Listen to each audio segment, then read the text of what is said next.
ಮಧ್ಯಪ್ರಾಚ್ಯ ಯುದ್ಧದ ಕಾವು ದಿನದಿಂದ ದಿನಕ್ಕೆ ಹೆಚ್ಚಾಗ್ತಾನೆ ಇದೆ. ಇದರಿಂದ ಬರೀ ಪೆಟ್ರೋಲ್, ಡೀಸೆಲ್, ಗ್ಯಾಸ್ ಬೆಲೆ ಮಾತ್ರ ಏರ್ತಿಲ್ಲ, ಪ್ರತಿದಿನ ನಮ್ಮ ಮನೆ ಅಂದ್ರೆ ಅಡುಗೆ ಮನೆಯಲ್ಲಿ ಬಳಸುವಂತ ಅಡುಗೆ ಎಣ್ಣೆ ಕೂಡ ಸಖತ್ ದುಬಾರಿಯಾಗೋ ಲಕ್ಷಣಗಳು ಕಾಣಿಸ್ತಾ ಇದೆ.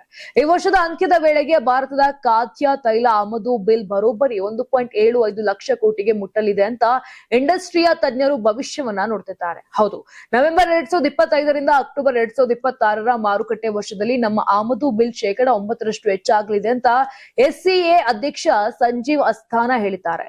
ಇನ್ನು ಕಳೆದ ವರ್ಷ ಇದೇ ಬಿಲ್ 1.61 ಲಕ್ಷ ಕೋಟಿ ಇತ್ತು. ಕೇವಲ ಕಳೆದ 8 ತಿಂಗಳಲ್ಲೇ 103 ಲಕ್ಷ ಟನ್ ಎಣ್ಣೆ ಆಮದು ಮಾಡಿಕೊಂಡಿದ್ದೇವೆ. ಅಂದ್ರೆ ಸುಮಾರು 1.19 ಲಕ್ಷ ಕೋಟಿ ಡಾಲರ್ಗಳು ನಮ್ಮ ದೇಶದಿಂದ ಹೊರಗೆ ಹರಿದು ಹೋಗಿವೆ. ಈ ಹಣ ನಮ್ಮ ರೈತರ ಜೇಬಿಗೆ ಹೋಗ್ಬೇಕಿತ್ತಲ್ವಾ ಅನ್ನೋದು ಗಮನಿಸುವ ಅಂಶ ಆಗಿದೆ. ಇನ್ನು ಬೆಲೆ ಹೆಚ್ಚಾಗೋದಕ್ಕೆ ಕಾರಣ ಏನು ಅಂತ ಕೇಳ್ತೀರಾ? ಒಂದಲ್ಲ, ಹಲವು ಕಾರಣಗಳಿವೆ.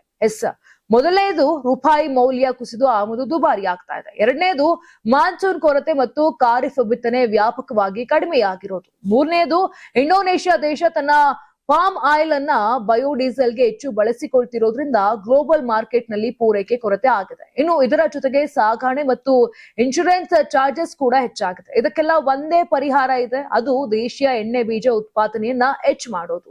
ನಾವು ಫಾರ್ಮ್ ಆಯಿಲ್, ಸೂರ್ಯಕಾಂತಿ, ಸೋಯಾಬೀನ್ಗೆ ಬೇರೆ ದೇಶಗಳ ಮೇಲೆ ಕಣ್ಣು ಮುಚ್ಚಿ ಅವಲಂಬಿತ ಆಗಿರೋದು ಕೂಡ ನಿಲ್ಲಬೇಕು. ಸರ್ಕಾರ ನಮ್ಮ ರೈತರಿಗೆ ಸೂಕ್ತ ಬೆಂಬಲ ಬೆಲೆ, ನೀರಾವರಿ, ಆಧುನಿಕ ತಂತ್ರಜ್ಞಾನವನ್ನ ಕೊಟ್ಟು ಎಣ್ಣೆ ಬೀಜ ಕ್ರಾಂತಿಗೆ ಕಷ್ಟಪಟ್ಟು ಚಾಲನೆಯನ್ನ ನೀಡಲೇಬೇಕಿದೆ.